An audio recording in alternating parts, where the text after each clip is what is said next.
மணத்தக்காளி கீரை மண்டி. இந்த மண்டி எதுக்கு செய்கிறதுனா, நம்ம வயிறு புண்ணாக இருக்கும்போது அந்த புண்ணுக்கு ஆற்றுற மருந்தாக சாப்பிட்றது. இல்லை சாதாரணமாக நாங்கள் இது காரைக்குடி ஏரியாவில் இது செய்வோம். இப்போ அங்கே ஃப்ரெஷ்ஷாக கிடைக்கும். இது கோயம்பேட்டிலேருந்து நம்ம சென்னையில் வாங்கிட்டு வரதுனால கொஞ்சம் இலை கொஞ்சம் கசங்களாக இருக்கும்.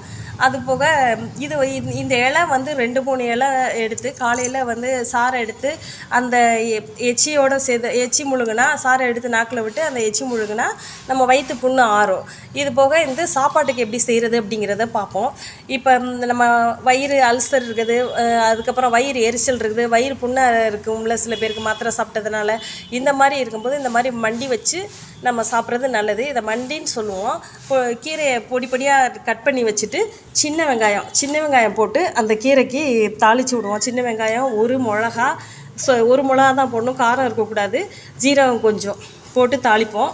கொஞ்சம் ஜீரகம் ஒரு ஸ்பூன் ஜீரகம் எடுத்து வச்சுங்க. கொஞ்சம் ஜீரகம் தேங்காயோடு வச்சு தேங்காய் பூண்டு ஜீரகம் வச்சு அரைச்சி அதில் போடணும். எப்படி செய்கிறது அப்படிங்கிறத பார்க்கலாம். இப்போ ஜீரகம் நல்லெண்ணெயில் தான் தாளிக்கணும். ஜீரகம், சின்ன வெங்காயம், ஒரு மிளகா போட்டு நம்ம தாளிச்சிருக்கோம். கட் பண்ண கீரை அதில் போட்டு வதக்கி விட்டுக்கலாம். வதக்கி விட்டுட்டு கள்ளநீரில் அதாவது களைஞ்சி வச்சுருக்கோம் இல்லையா, அந்த கள்ளநீரில் மணத்தக்காளி கீரை இப்போ நல்லா வதங்கிருச்சு. இப்போ அரிசி களைஞ்ச மண்டி எடுத்து வச்சுருக்கோம் இல்லையா, கழனி தண்ணி, அந்த அரிசி களைஞ்ச கழநீரை 2வது களைஞ்ச கழநீர் தான் ஊற்றணும். களைஞ்ச கழநீர் ஊற்றக்கூடாது, ஏன்னா அது கொஞ்சம் அழுக்கு தூசியாக இருக்கும். 2வது களைஞ்ச கழநீரும் முடிஞ்சால் வடிகட்டிட்டு ஊற்றணும். இப்போ அந்த கழனியை ஊற்றி வைக்கிறதுனால இதுக்கு பேர் மண்டி.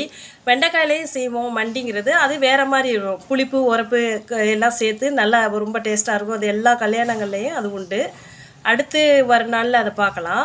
இப்போ இதோட வேக வச்சுட்டு தேங்காய் அரைச்சி ஊற்றிடணும். இப்போ கீரை நல்லா வெந்துருச்சு.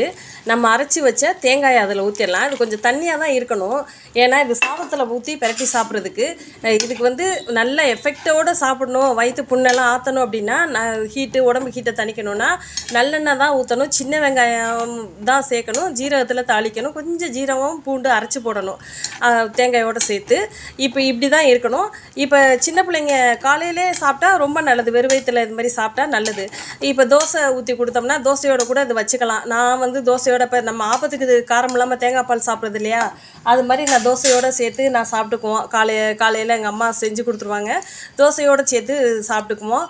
இல்லைன்னா மத்தியானம் இது சாதத்தோடு சாப்பிட்டுக்குவோம். தக்காளி அப்படிங்கிறது ஆப்ஷனல். நம்ம சரி ஓகே ஒரே மாதிரி சாப்பிட வேணாம் அப்படின்னா இதில் கொஞ்சம் தக்காளியும் கட் பண்ணி போட்டுக்கலாம். ஒரு மிளகா தான் போடணும். ஜீரகம் தாளிக்கணும். இது நல்லெண்ணெயில் தான் செய்யணும். அப்போ தான் இதோட முழு எஃபெக்ட்டு. இப்போ டேப்லெட் அடிக்கடி சாப்பிட்றவங்க, இந்த கேன்சர் பேஷண்ட்டெல்லாம் ரேடியேஷன் கீமோதெரப்பி எடுக்கும்போது அவங்களுக்கு உடம்பு ரொம்ப ஹீட்டாக இருக்கும்.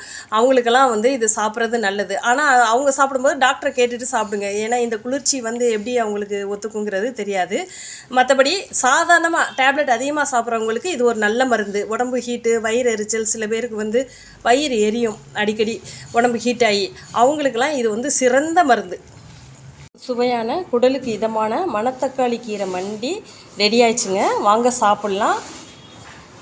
நான் இப்போ இந்த கீரை டிஃபனுக்கு தான் சாப்பிட போகிறேன்.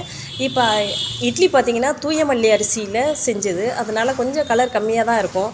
இது இயற்கை உரம் போட்டு விளைஞ்சது. நம்ம உடம்புல எந்த ஒரு கெமிக்கலும் சேரக்கூடாது அப்படிங்கிறதுல இந்த இட்லி சாப்பிட்டுக்கிட்டு இருக்கேன். இந்த அரிசிகளை சாப்பிட்டுக்கிட்டு இருக்கேன், இயற்கை உரம் ஆர்கானிக் அரிசிகளை. அதுக்கப்புறம் உங்களுக்கு கீரை இப்போ வயிற்று புண்ணு ஆற்றும். இந்த டயபெட்டிக் பேஷண்ட்லாம் டெய்லி டேப்லெட் சாப்பிடுவாங்க. அவங்களுக்கெல்லாம் வயிறு புண்ணு இருந்தால் அதுக்கு ஒரு மாத்திரை சாப்பிடணுன்னு அவசியம் இல்லை. இந்த கீரையில் மண்டி செஞ்சு சாப்பிட்டா அது இதமாக இருக்கும். அதுக்கப்புறம் நம்ம உடம்பு ஹீட்டுக்கும் சரியாக வரும். டெய்லி டேப்லெட் சாப்பிட்றவங்க அப்பப்போ இந்த கீரை சாப்பிட்டா ரொம்ப நல்லது. அதுக்கப்புறம் இந்த சர்ஜரி சில பேருக்கு பண்ணியிருப்பாங்க, அவங்களுக்கும் டேப்லெட் சாப்பிட்டு அதிக எஃபெக்டில் வயிறு புண்ணாக இருக்கும். அவங்களுக்கு இந்த கீரை சாப்பிட்டா ரொம்ப நல்லது. நீங்கள் மத்தியானம் லஞ்சுக்கே சாப்பிடலாம். ஆனால் நம்ம காலையில் சாப்பிட்றது ரொம்ப எஃபெக்ட்டு அப்படிங்கிறதுனால நான் காலையிலே சாப்பிட்றேன். இட்லிக்கு இது செஞ்சுக்கிறேங்க. ஓகே ஃப்ரெண்ட்ஸ், அடுத்த வீடியோவில் பார்க்கலாம்.